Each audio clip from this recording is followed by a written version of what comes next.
Здравствуйте, Тимур Лёсикович. Прокомментируйте нам, пожалуйста, вчерашний инцидент, который произошел с Тенгизом Агарба. Здравствуйте.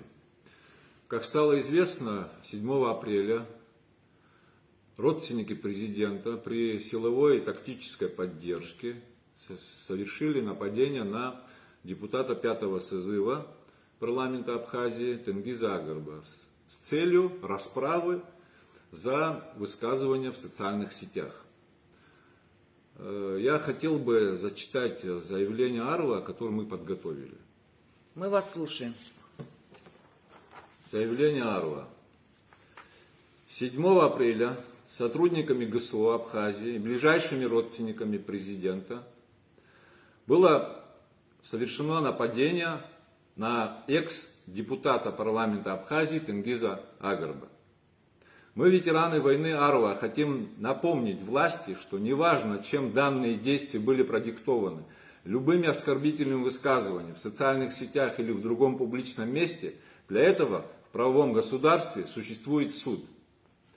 Избиение ветеранов войны 30 сентября 2021 года и отставка министра внутренних дел не стали уроком для власти. Они так и не поняли, что карать и миловать должен суд. Больше ни у кого нет таких полномочий.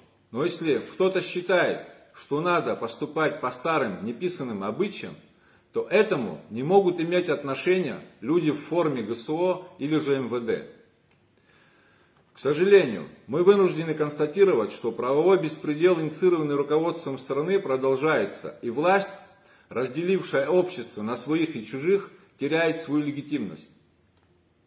Мы обращаемся в Генеральную прокуратуру с требованием дать оценку действиям сотрудников ГСО и другим участникам нападения на экс-депутата парламента 5-го созыва Тенгиза Агарба. Немедленно, не дожидаясь заявления потерпевшей стороны, приступить к расследованию данного преступления, совершенного сотрудниками охраны президента и его родственниками. Предоставить общественности видеоматериалы с камер видеонаблюдения, которые чиновники пытаются скрыть от народа.